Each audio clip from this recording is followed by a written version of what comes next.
tinha qualquer beleza ou majestade pra nos atrair. Nada havia em sua aparência para o desejarmos,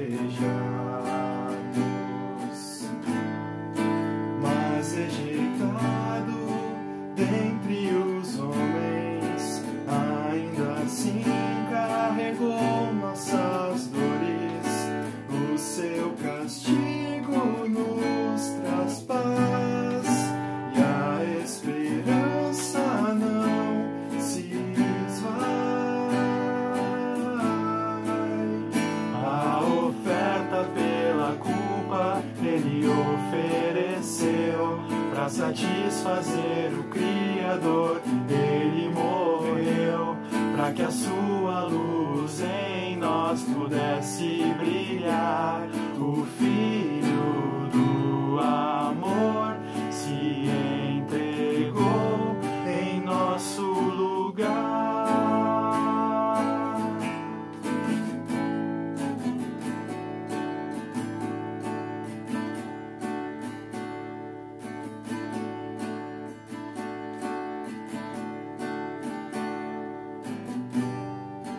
Mas rejeitado dentre os homens, ainda assim carregou nossas dores. O seu castigo nos traz paz e a esperança não se esvai. A oferta pela culpa ele ofereceu para satisfazer o Criador. Ele morreu para que a sua luz em nós pudesse brilhar. O Filho do amor se entregou em nosso lugar. És o Cordeiro que pelos nossos pecados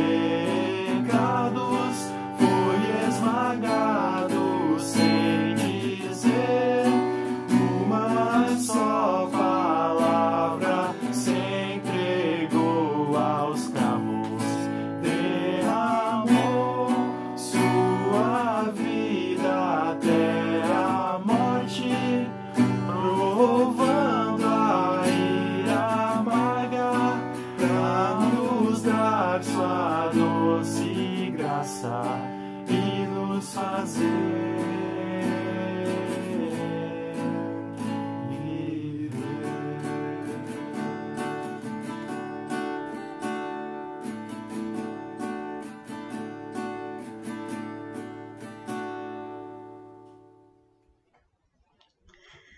Bom dia a todos, sejam muito bem-vindos a este nosso culto. Nós nos reunimos, mesmo à distância, em nome do nosso Deus, Pai, Filho e Espírito Santo. Desejo que você tenha um tempo de muita edificação, de louvor, de oração, de comunhão com o nosso Deus e também uns com os outros, mesmo na distância. Quero te convidar para uma palavra de oração. Senhor, nosso Deus amado, Deus poderoso, Deus Criador, nosso Senhor Jesus, Salvador e dono das nossas vidas, querido Espírito Santo, nosso Consolador, nosso Professor, nós nos colocamos na Tua presença para buscar a Ti, para louvar o Teu nome, porque somente Tu mereces todo o louvor e toda a glória.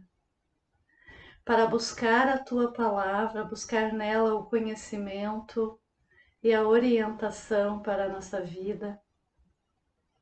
Nós juntos queremos também, em comunhão, mesmo na distância, lembrarmos dos nossos irmãos, daqueles queridos com quem nós sempre nos encontrávamos nos cultos e agora temos tido poucas oportunidades para isso. Mas somos Teu corpo, unidos no teu amor, conduzidos pelo cabeça que é Jesus Cristo e orientados pela tua palavra. Assim nós queremos, Senhor, continuar vivendo como igreja, como teu corpo, fazendo a tua vontade neste mundo, proclamando o teu reino e servindo a ti, sendo luz no meio da escuridão. Nós queremos, Senhor, pedir que tu nos abençoes neste tempo, que tu derrames sobre nós da tua graça e da tua misericórdia. Pedimos que tu nos perdoes os nossos pecados, porque muitas vezes, Senhor, somos fracos, te desobedecemos, te entristecemos. Muitas vezes andamos fora daquilo que é o teu plano para a nossa vida. E precisamos da tua misericórdia, do teu perdão. Perdoa-nos, Senhor, e obrigada, porque a tua palavra nos promete que tu nos perdoas quando nós, com sinceridade de coração, nos arrependemos e confessamos a ti.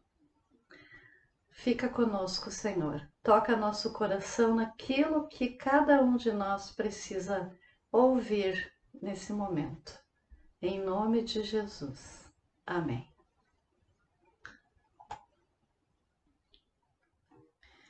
Então, minha alma canta a ti, Senhor. Quão grande és tu.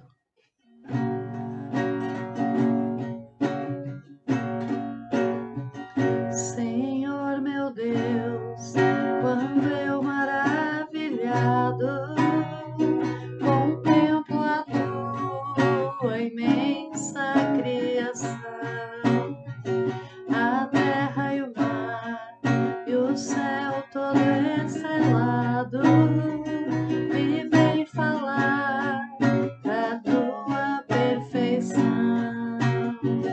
Então minha alma canta-te, Senhor, quão grande és tu, quão grande és tu. Então minha alma canta-te, Senhor, quão grande és tu, quão grande és tu.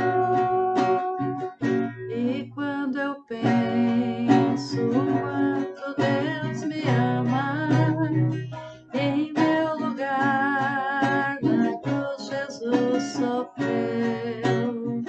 A gratidão meu coração proclama, pois foi por mim que ele padeceu. Então minha alma canta-te, Senhor, quão grande és tu, quão grande és tu. Canta minha alma te ao meu Senhor, quão grande és tu, quão grande és tu. Tua palavra veio revelar-me o eterno alvo que devo alcançar. Com tantas bênçãos vens presentear-me eternamente e de te louvar. Então minha alma canta-te, Senhor, quão grande és tu, quão grande és tu. Canta minha alma te ao meu Senhor, quão grande és tu, quão grande és tu.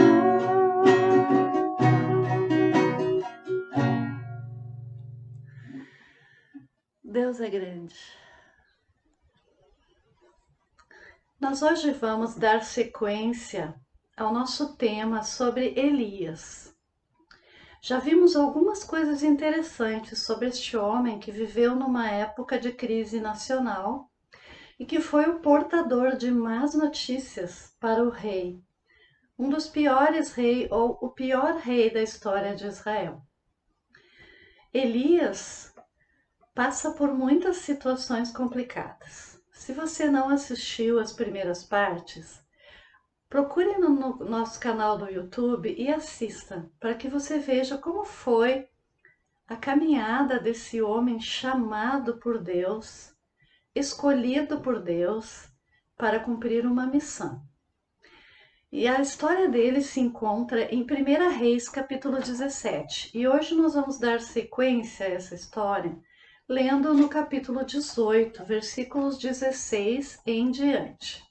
1 Reis 18, versículo 16 em diante. E o texto nos diz assim: Elias no Monte Carmelo. Então Obadias dirigiu-se a Acabe, passou-lhe a informação, e Acabe foi ao encontro de Elias. Quando viu Elias, disse-lhe: É você mesmo, perturbador de Israel? Não tenho perturbado Israel, Elias respondeu, mas você e a família do seu pai têm. Vocês abandonaram os mandamentos do Senhor, seguiram os Baalins. Agora convoque todo o povo de Israel para encontrar-se comigo no Monte Carmelo, e traga os 450 profetas de Baal e os 400 profetas de Aserá, que comem à mesa de Jezabel. Acabe convocou então todo Israel e reuniu os profetas no Monte Carmelo. Elias dirigiu-se ao povo e disse: Até quando vocês vão oscilar para um lado e para o outro? Se o Senhor é Deus, sigam-no. Mas se Baal é Deus, sigam-no. O povo, porém, nada respondeu. Disse então Elias: Eu sou o único que restou dos profetas do Senhor, mas Baal tem 450 profetas. Tragam 2 novilhos. Escolham eles um, cortem-no em pedaços e o ponham sobre a lenha, mas não acendam fogo.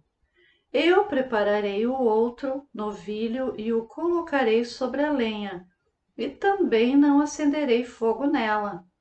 Então vocês invocarão o nome do seu Deus, e eu invocarei o nome do Senhor. O Deus que responder por meio do fogo, esse é Deus. Então todo o povo disse: O que você disse é bom. Elias disse aos profetas de Baal: Escolham um dos novilhos e preparem-no primeiro, visto que vocês são tantos. Clamem pelo nome do seu Deus, mas não acendam o fogo. Então pegaram o novilho que lhes foi dado e o prepararam. E clamaram pelo nome de Baal, desde a manhã até o meio-dia. Ó Baal, responde-nos, gritavam, e dançavam em volta do altar que haviam feito. Mas não houve nenhuma resposta. Ninguém respondeu. Ao meio-dia, Elias começou a zombar deles. Gritem mais alto, dizia, já que ele é um Deus. Quem sabe está meditando, ou ocupado, ou viajando. Talvez esteja dormindo e precise ser despertado. Então passaram a gritar ainda mais alto e a ferir-se com espadas e lanças, de acordo com os costumes deles, até sangrarem. Passou o meio-dia e eles continuaram profetizando em transe até a hora do sacrifício da tarde. Mas não houve resposta alguma. Ninguém respondeu. Ninguém deu atenção. Então Elias disse a todo o povo: Aproximem-se de mim. O povo aproximou-se, e Elias reparou o altar do Senhor que estava em ruínas.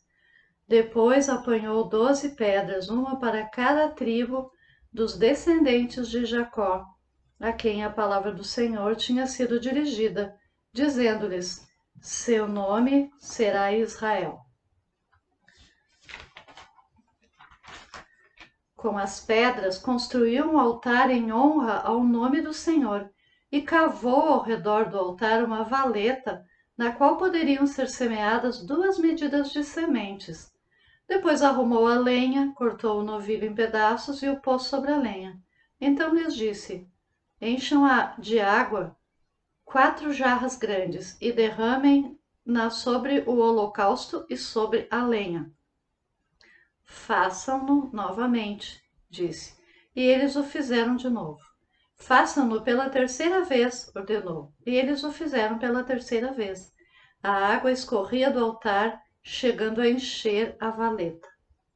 À hora do sacrifício, o profeta Elias colocou-se à frente do altar e orou: Ó Senhor, Deus de Abraão, de Isaque e de Israel, que hoje fique conhecido que tu és Deus em Israel e que sou o teu servo e que fiz todas essas coisas por ordem tua. Responde-me, ó Senhor, responde-me, para que este povo saiba que tu, ó Senhor, és Deus e que fazes o coração deles voltar para ti. Então o fogo do Senhor caiu e queimou completamente o holocausto, a lenha, as pedras e o chão, e também secou totalmente a água da valeta. Quando o povo viu isso, todos caíram prostrados e gritaram: O Senhor é Deus! O Senhor é Deus! Então Elias ordenou-lhes: prendam os profetas de Baal, não deixem nenhum escapar. Eles os prenderam e Elias os fez descer ao riacho de Quizom e lá os matou. E Elias disse a Acabe: vá comer e beber, pois já ouço o barulho de chuva pesada. Então Acabe foi comer e beber, mas Elias subiu até o alto do Carmelo, dobrou-se até o chão e pôs o rosto entre os joelhos. Vá e olhe na direção do mar, disse ao seu servo. E ele foi e olhou. Não há nada lá, disse ele. 7 vezes Elias mandou: volte para ver. Na 7ª vez o servo disse: uma nuvem tão pequena quanto a mão de um homem está se levantando do mar. Então Elias disse: vá dizer a Acabe: prepare o seu carro e desça antes que a chuva o impeça. Enquanto isso, nuvens escuras apareceram no céu, começou a ventar e a chover forte, e Acabe partiu de carro para Jezreel. O poder do Senhor veio sobre Elias, e ele, prendendo a capa com o cinto, correu à frente de Acabe por todo o caminho até Jezreel.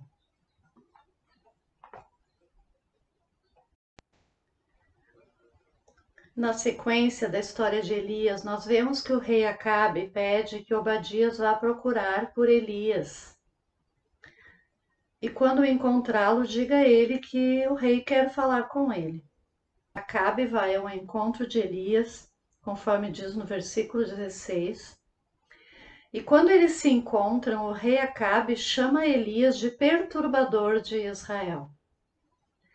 Ele já vem de encontro a Elias com um xingamento e acusa Elias de ser o perturbador de Israel. Mas o interessante aqui é que o Elias não fica quieto. Ele responde a Acabe que, na verdade, o perturbador de Israel era o próprio Acabe e a sua família, a família do seu pai. Como ele diz no versículo 18, você e a família do seu pai é que são perturbadores de Israel, porque vocês abandonaram os mandamentos do Senhor e seguiram ao Deus Baal. Elias não economiza palavras com Acabe. Ele diz de modo corajoso aquilo que realmente ele pensa e ele sabe sobre o rei. Elias desafiando o rei Acabe, ele está, na verdade, desafiando a idolatria que há em Israel. O que acontece no Monte Carmelo é um confronto. E o zelo, o cuidado que Elias tinha com a palavra de Deus, com os mandamentos de Deus, com a adoração ao verdadeiro Deus, é que o colocam nesse confronto direto com Acabe, Jezabel e com todos os adoradores do Deus Baal.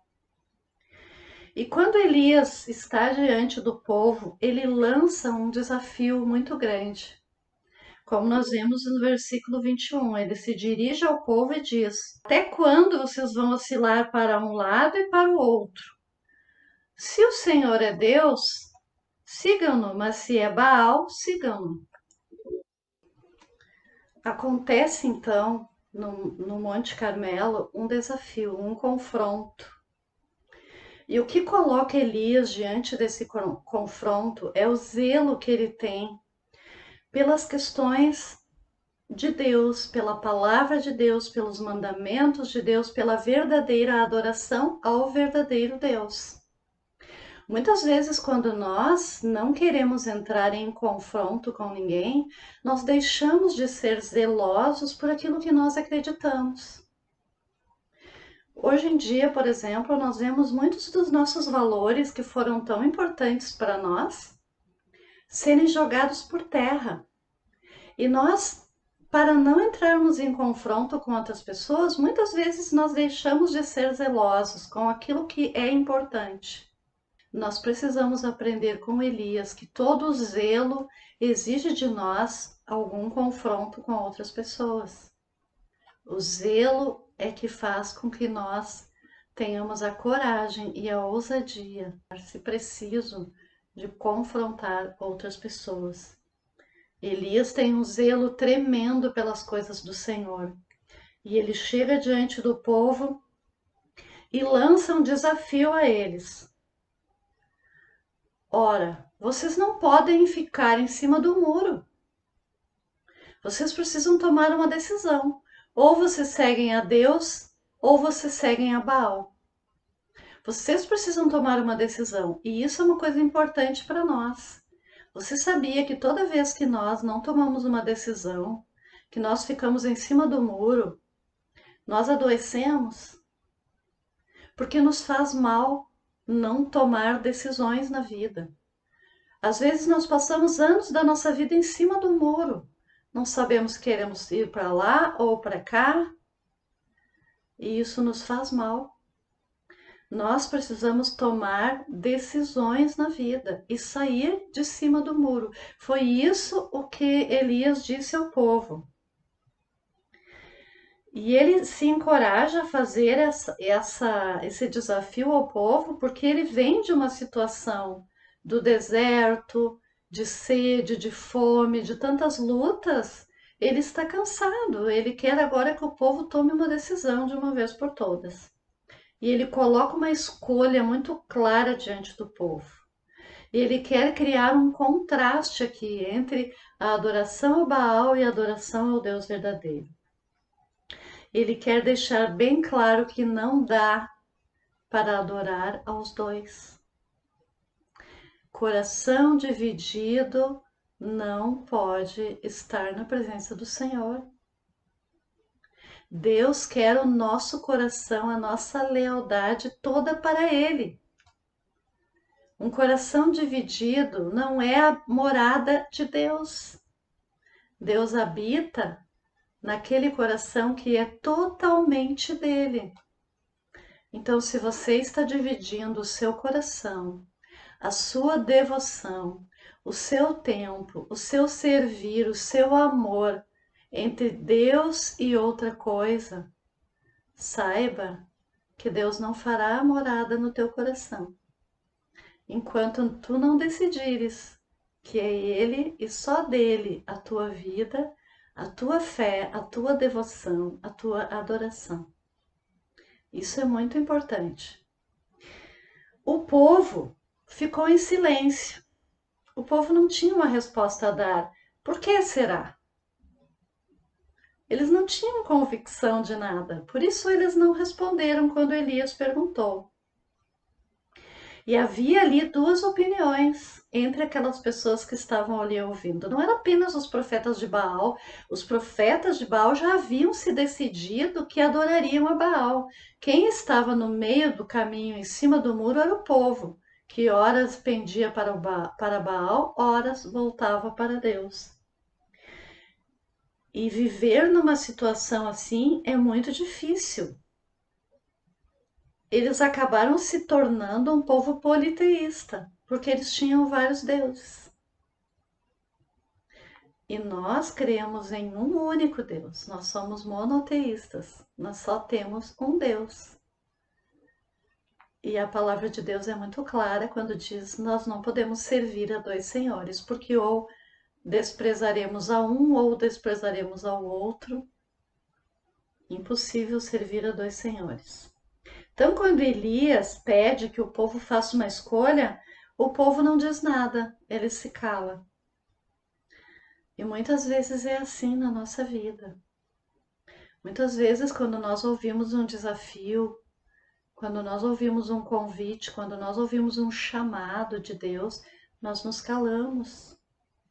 Nós ficamos bem quietinhos, porque nós não queremos dizer não, mas o nosso silêncio significa não para Deus. O povo ficou em silêncio.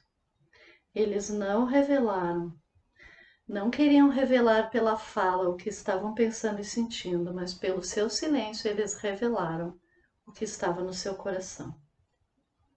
E aí eu lembro de uma palavra de Josué, no livro de Josué, capítulo 24, quando ele diz assim: se vos parece mal aos vossos olhos servir ao Senhor, escolham hoje a quem vocês querem servir, se aos deuses a quem serviram os vossos pais, que estavam além do rio, ou aos deuses dos amorreus em cuja terra vocês habitam. Porém, disse Josué, eu e a minha casa serviremos ao Senhor. Josué fez uma escolha e convocou o povo naquela época para que também fizesse uma escolha. O povo ficou em silêncio.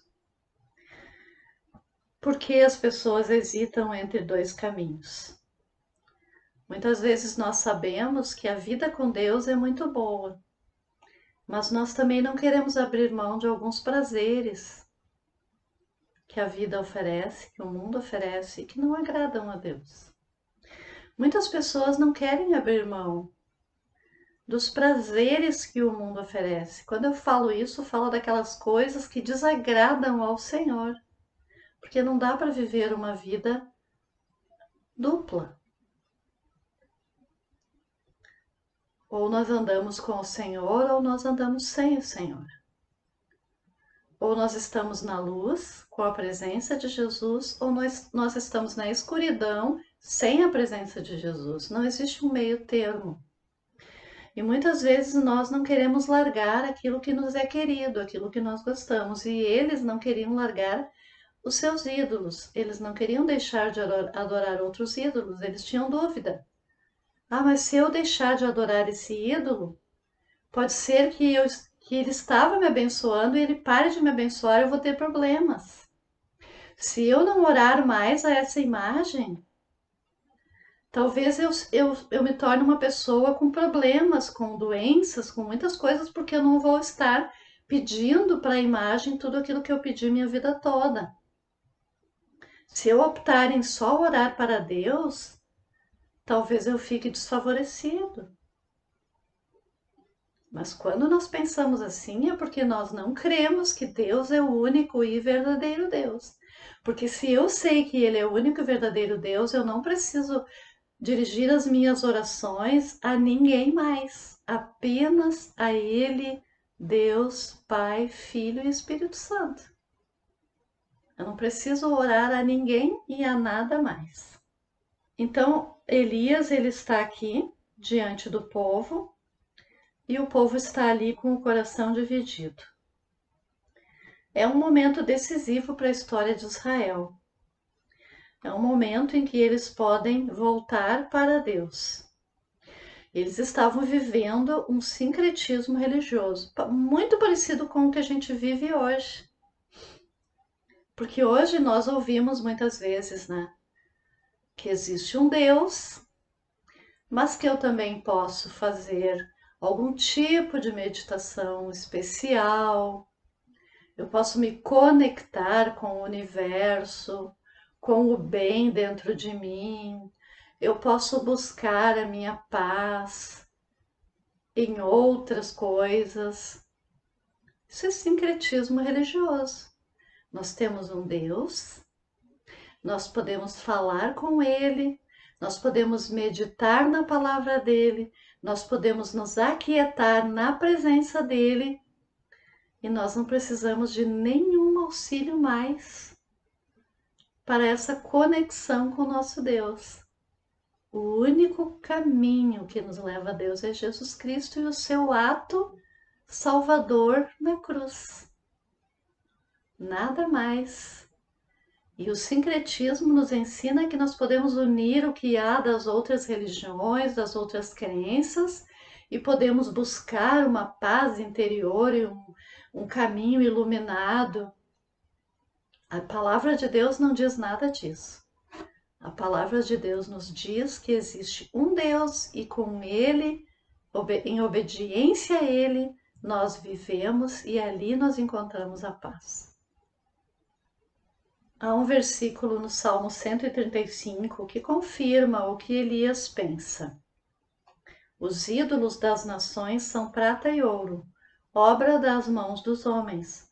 Têm boca, mas não falam, têm olhos e não veem, têm ouvidos e não ouvem, nem há respiro algum na sua boca. Semelhantes a eles se tornam os que os fazem e todos os que confiam neles. Muitas vezes os ídolos não são apenas objetos que nós veneramos. Podem ser coisas na nossa vida. Nosso trabalho, o dinheiro, uma pessoa, uma celebridade. Ou, quem sabe, nós mesmos somos nossos próprios ídolos. A quem nós dedicamos tudo, nós fazemos tudo pelo nosso bem-estar, pela nossa felicidade. O que importa é que eu viva bem e seja feliz. Isso também é idolatria. Então Elias, depois de ter convocado o povo a tomar uma decisão, a sair de cima do muro, ele chama os profetas de Baal e no versículo 24, então ele diz: invoquem o nome do seu Deus e eu invocarei o nome do Senhor. E aquele que responder por meio do fogo, esse é Deus. E faz um desafio. Vocês vão orar, são 450 profetas de Baal. Vocês vão orar ao Deus de vocês, pedindo que ele mande fogo do céu para queimar o holocausto. E eu vou orar sozinho ao meu Deus. E aquele que for Deus verdadeiro vai se manifestar. Aqui a gente precisa saber que a crença que Israel tinha a respeito de Baal é que ele era o Deus das colheitas. Mas se Baal era o Deus das colheitas, por que ele permitiu aquele período de seca? Ele também era conhecido como Deus da tempestade. Então, por que não chovia já há mais de 3 anos? Então Acabe traz aqueles profetas que na verdade eram 850 profetas no total, né? 400 mais 450, 850 profetas pagãos e apenas Elias é o profeta do Senhor. Os profetas de Deus eram odiados pelos reis, porque eles denunciavam o que havia de errado. Eles denunciavam o pecado e a idolatria do povo e do próprio rei. E isso então tirava aquele poder que o rei tinha sobre o povo. Povo instruído é povo não dominado. Como o povo recebia a instrução do profeta, o rei perdia o controle que ele tinha. Você sabia disso? Que quanto menos você conhece da palavra de Deus, mais dominação vai existir sobre você? É verdade. Se você quer ser uma pessoa livre, que toma suas decisões, que ninguém vai te enrolar com qualquer conversa, que ninguém vai te enganar com palavras erradas, com mentiras, conheça a palavra de Deus, conheça. Leia, estude, aprofunde. Ninguém terá domínio sobre você quando você conhece no que você crê. E o rei sabia disso. E os reis não gostavam porque eles queriam dominar, eles queriam controlar a vida do povo. E muitos profetas foram enviados em nome de Deus para mostrar a idolatria e o pecado de Israel ao longo daqueles muitos anos que eles tiveram reis que um após o outro desobedeceram a Deus. Os profetas de Baal estavam enganando o povo com mentiras, dizendo que Baal era um verdadeiro Deus. E Elias precisava que Deus agisse, Deus mostrasse seu poder para que Baal fosse desmascarado e o povo passasse a crer no verdadeiro Deus. E então se desenrola essa história. Os profetas colocam tudo no altar, os profetas de Baal, e eles oram, e eles dançam, e eles gritam, e eles choram, eles se cortam, eles sangram. E Baal não responde. Mas por que Baal não responde? São 850 profetas clamando por ele. Ele não responde simplesmente porque ele não existe. Simplesmente porque ele não é Deus, ele não tem poder. Por isso ele não responde. E nós vemos muitas vezes multidões de pessoas buscando outras crenças, outros deuses, outros profetas. Multidões de pessoas se deslocando para lugares onde dizem que alguém vai fazer um milagre. Isso é muito triste, muito triste. São pessoas que não têm conhecimento da palavra de Deus e que acreditam naquilo que lhes foi ensinado. Os seus pais, avós, bisavós creram a vida inteira assim e eles não conseguem se libertar porque conhecem pouco a palavra de Deus. E aquela crença é tão forte, é uma tradição tão forte, que ela se torna mais poderosa que a própria palavra de Deus. E eles têm essa convicção de que eles vão conseguir que Baal responda.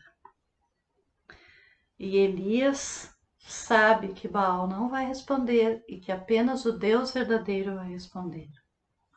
Depois que termina todo aquele ritual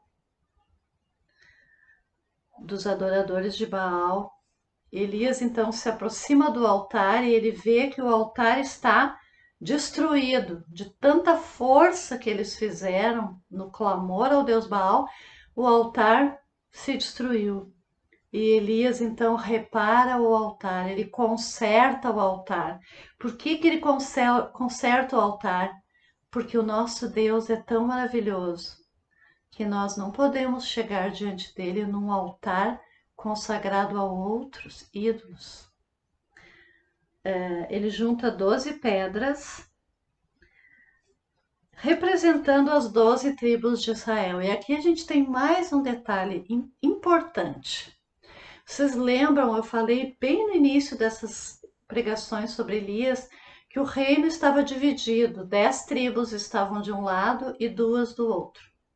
O reino do norte e o reino do sul. E essa divisão aconteceu por conta dos reis idólatras e pecadores que conduziram o povo e as tribos acabaram se dividindo e guerreando entre elas. Então, quando Elias pega 12 pedras e coloca ali, ele está dizendo assim: o Senhor é Deus sobre as 12 tribos de Israel. As tribos se separaram, as tribos se dividiram, as tribos pecaram, mas o Senhor é Deus sobre as 12 tribos. E isso nós temos que entender para nós. O mesmo Deus que nós cremos e que nós seguimos é o Deus dos nossos irmãos cristãos, evangélicos, aqueles irmãos que muitas vezes nós criticamos, muitas vezes nós achamos que o jeito deles de adorar, de buscar a Deus, não é tão certo quanto o nosso. E muitas vezes eles nos criticam pelo nosso jeito. Mas o Senhor é Deus de todos nós. Todos os cristãos que creem em Jesus Cristo, que são seguidores, discípulos de Jesus Cristo, salvos por Ele, todos somos filhos do mesmo Deus. Então nós precisamos viver como irmãos, mesmo que haja diferenças entre nós, até porque na eternidade nós vamos estar todos juntos. E lá na eternidade nós com certeza não vamos criticar a forma que o outro adora. Nós vamos adorar todos juntos. Não haverá espaço para divisões. Elias então enfatiza a unidade do povo de Israel. E ele mostra que não era só para aquelas tribos do norte que estavam ali, mas que também para as tribos do sul era importante o que estava acontecendo, o voltar à adoração ao único Deus. E ele cava então uma valeta ao redor do altar, ainda além de tudo que estava ali.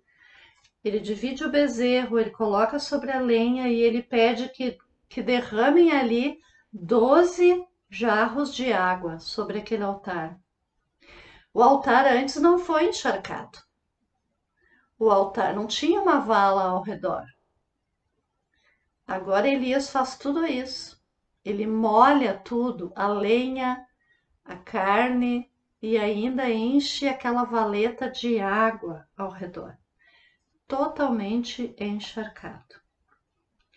Elias queria que as pessoas percebessem que aquilo que ia acontecer ali era um milagre, uma ação poderosa do Deus verdadeiro e não um truque. Não era algo que Elias havia programado e feito um truque de mágica, mas a ação do próprio Deus. E então Elias ora. E a sua oração é assim: Ó Senhor, Deus de Abraão, de Isaque e de Israel, que hoje fique conhecido que tu és Deus em Israel, e que sou o teu servo, e que fiz todas essas coisas por ordem tua. Responde-me, ó Senhor. Responde-me para que este povo saiba que tu, ó Senhor, és Deus e que fazes o coração deles voltar para ti. Uma oração calma, tranquila, curta, objetiva. Nada parecido com todo aquele ritual que os adoradores de Baal fizeram. Elias quer que Deus se mostre como Deus e que o povo reconheça que eles podem voltar para o Senhor. Que coisa linda! Quando nós falamos de Jesus para as pessoas, nós falamos por quê? Porque nós queremos que elas voltem para o Senhor, porque nós queremos que elas entendam que Jesus morreu por elas e que Ele tem um plano maravilhoso para a vida delas. Não é porque nós nos sentimos bem, nós ficamos felizes de falar de Jesus, porque a pastora mandou, porque tem que fazer. Não, é porque nós queremos que as pessoas entendam que elas podem voltar para o Senhor. Aqui a oração de Elias é uma oração que nós deveríamos fazer. Senhor, me usa, mostra o teu poder para que as pessoas voltem para ti. quantas pessoas nós poderíamos ganhar, trazer de volta para Jesus, para Deus, se nós orássemos assim de manhã cedo, antes de sair de casa. Deus colocaria no nosso caminho muita gente. A oração de Elias é uma oração confiante. Então, meus amados, para Deus nos responder, nós não precisamos de grandes rituais, nós não precisamos de muita cerimônia, de coisas bonitas. Claro que nós gostamos de coisas bonitas, mas nós não precisamos. Para falar com Deus, nós simplesmente precisamos crer e confiar que Ele está nos ouvindo. O verdadeiro motivo de Elias estar ali era para que o Senhor fosse reconhecido como o único e verdadeiro Deus. Elias era um agente a serviço do Senhor. E então, após essa oração de Elias, desce fogo do Senhor e queima o holocausto, queima a lenha, seca toda a água que havia ao redor. Essa descida do fogo vindo de Deus é uma comprovação de que Ele é Deus acima de tudo. E que Ele estava dando ao povo de Israel uma nova oportunidade de voltar para Ele. Deus nunca desiste de nós. Deus nunca desiste de você. Se você se afasta, Ele te dá a oportunidade de voltar. Às vezes a gente não enxerga a oportunidade que Deus nos dá, mas Ele está sempre nos dando uma oportunidade de voltar para Ele. E Ele quer nos usar para dar oportunidade às pessoas que estão convivendo conosco e que ainda não andam com o Senhor. Ele quer nos usar como instrumentos para dar essa oportunidade às pessoas. E aí o texto termina com o versículo 39, o reconhecimento. O povo diz: o Senhor é Deus, o Senhor é Deus. Eles gritam, eles comemoram, eles festejam. É como se de repente saísse um véu da frente dos olhos deles e eles voltassem a enxergar. Que bom que eles enxergaram isso. Mas Deus teria ficado muito mais feliz se eles tivessem continuado a crer nele geração após geração, não terem abandonado a ele e ido atrás de outros deuses. O Senhor é Deus, o Senhor é Deus. Depois desse acontecimento, Elias manda levar os profetas de Baal e diz o texto que ele mata todos os profetas. 850 profetas. E o que eu quero fazer é um parêntese, talvez você se pergunte assim, será que precisava matar? Será que não podia? Esses profetas de Baal não poderiam ser resgatados para Deus, passarem a crer no Deus verdadeiro? Nós precisamos entender aqui que naquele contexto histórico, a lei de Deus para o povo dizia que a pessoa que seguisse a idolatria, ela seria condenada à morte. Isso nós encontramos em Deuteronômio capítulo 13. A morte era o castigo para o idólatra. E para cumprir essa ordem de Deus, Elias precisou fazer. Elias teve que obedecer e matar todos os profetas de Baal, para extinguir de uma vez da terra de Israel a idolatria. Com isso, então, a seca que durava 3 anos e meio terminou, e diz o texto que Elias se retira para um lugar e ele se curva e ele pede a Deus, porque Deus havia prometido que a chuva voltaria a cair, e ele pede então para o seu servo observar o céu. E o servo olha para o céu e não vê nenhuma nuvem. Ele olha de novo e ele olha de novo, até que ele vê uma nuvem do tamanho da mão de um homem. E aí o Elias diz, então corre, diz para o rei que vai desandar a água. Vai chover muito. Fala para o rei correr. E aí nessa corrida que o rei dá com seu carro, o Elias é tomado pelo poder de Deus e ele corre. Ele corre na frente do carro do rei por todo o caminho. Tamanha força do poder de Deus que invade Elias e ele consegue fazer isso. Então, Elias profetizou a seca, agora ele profetizou a chuva. Ele foi para o deserto, ele passou tempo de sede lá, depois ele foi para Sarepta, lá ele estava com fome, foi alimentado pela viúva, depois ele ressuscita o filho da viúva e aí ele volta para confrontar os profetas de Baal. Quanta coisa na história desse homem. O ministério de Elias foi marcado por manifestação do poder de Deus. Elias não só falava do poder de Deus, ele experimentou o poder de Deus ao redor dele, na vida dele. O ministério de Elias foi marcado pela manifestação do poder de Deus. O que tem acontecido na tua vida? Você tem orado e experimentado que Deus responde a oração? E não precisa ser pedindo fogo do céu, mas pedindo coisas básicas da vida, ou pedindo pela cura de alguém, ou pedindo pela restauração de alguém. Deus tem te atendido? Tu tens te colocado diante de Deus com a mesma simplicidade, humildade, clareza e objetividade que Elias teve nessa oração? O nosso Deus é Deus poderoso, é o único soberano Deus e a tua vida está nas mãos dele. Creia nele e deixa ele conduzir os teus caminhos. E deixa ele te usar na vida de outras pessoas que passem pela tua vida e que precisam dessa manifestação do poder de Deus. Deixa ele te usar, não viva uma vida de derrota, uma vida de tristeza.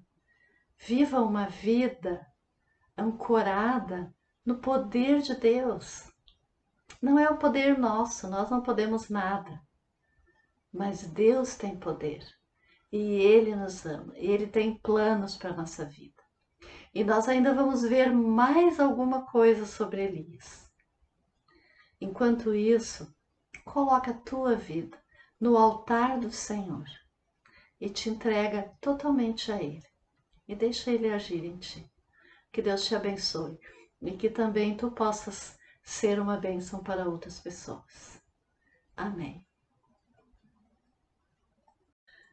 Convido para uma palavra de oração. Senhor nosso Deus, Tu és o Deus poderoso, grandioso, o único e verdadeiro Deus. O Deus de Elias é o nosso Deus. E nós queremos Te adorar, Senhor, e exaltar o Teu nome. Porque Tu és grande, misericordioso, bondoso, e Tu tens poder para transformar toda e qualquer situação. Senhor, nós trazemos diante de Ti todos os desafios que temos. Trazemos também as pessoas que nós conhecemos e que estão passando por tempos de desafio. E pedimos a Tua bênção, Senhor. Pedimos que Tu hajas com o Teu poder sobre nós, nos curando, nos restaurando, nos fortalecendo a fé, nos ajudando a enxergar aquilo que o Senhor tem preparado para nós. Nós queremos pedir, Senhor, pelas pessoas que estão com o seu coração dividido, que ainda creem em outros deuses, em outros ídolos, que ainda se sentem influenciados por outras crenças, pelo sincretismo que há em nosso mundo. Nós queremos Te pedir, Senhor, que Tu mostres o Teu poder, que Tu te reveles a essas pessoas e que quando seus olhos forem abertos, elas possam dizer: o Senhor é Deus, o Senhor é Deus. E que não haja espaço na sua vida, no seu coração, no seu pensamento, nas suas orações para ninguém mais a não ser o Senhor. Ajuda-nos, Senhor.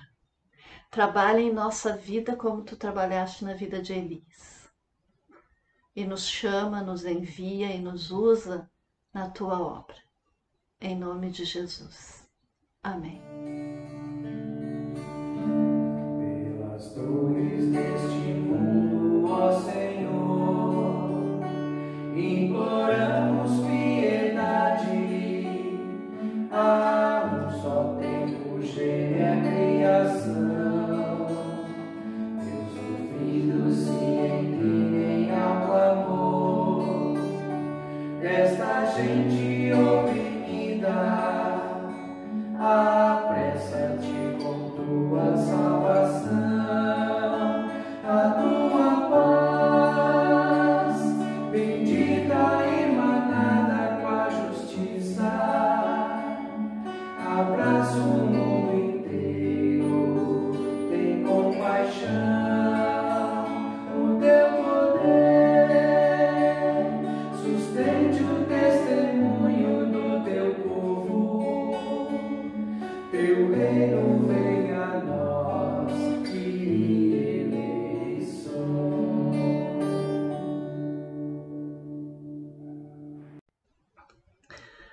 Quero deixar aqui o convite para o próximo domingo, que nós teremos culto presencial na nossa comunidade. Então, você está convidado a participar conosco. Quero dizer que nós também teremos culto infantil para as crianças. As professoras estão fazendo o encontro das crianças com todo cuidado. As crianças devem vir com máscaras. Elas estão fazendo com todo cuidado, com distanciamento, para que as crianças possam ter um tempo também de se reencontrar e aprenderem da palavra de Deus. Oremos. Senhor nosso Deus, antes de nos despedirmos, queremos ainda trazer à tua presença as pessoas de nosso convívio, de nossos relacionamentos que têm passado por dificuldades. Queremos pedir, Senhor, que tu derrames da tua cura sobre aqueles que estão enfermos, que tu derrames do teu conforto e consolo sobre aqueles que estão de luto ou sofrendo com o distanciamento, por aqueles, Senhor, que estão desempregados e estão com dificuldades para sustentar suas famílias. Que tu, Senhor, nos ajudes a perceber isso e podermos estender a mão e ajudar também com alimentos ou com aquilo que for necessário.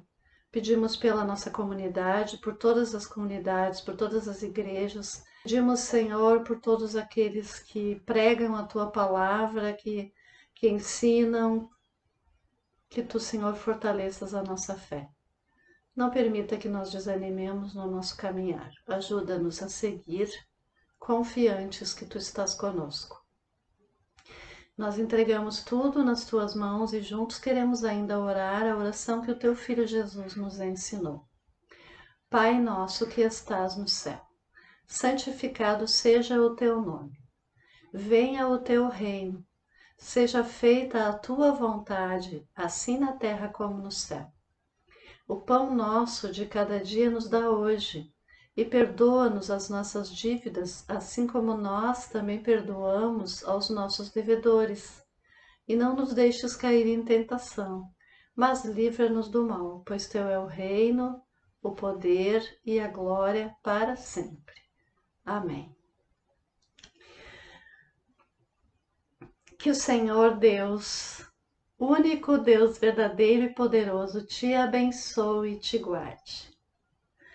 Que o Senhor derrame sobre ti da sua graça, da sua misericórdia.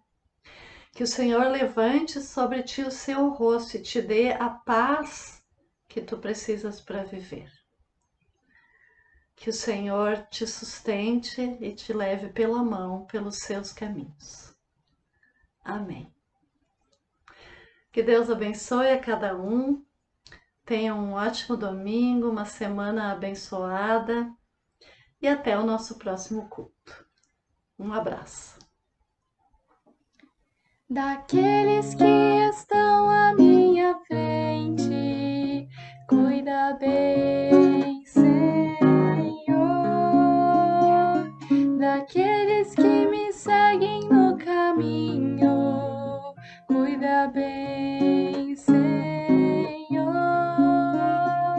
Daqueles que se encontram ao meu lado, cuida bem, Senhor. E caso for também do teu agrado, cuida bem de mim, Senhor. Daquelas que estão à minha frente, cuida bem, Senhor.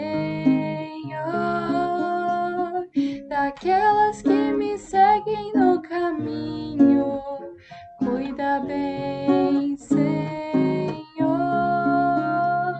Daquelas que se encontram ao meu lado, cuida bem, Senhor.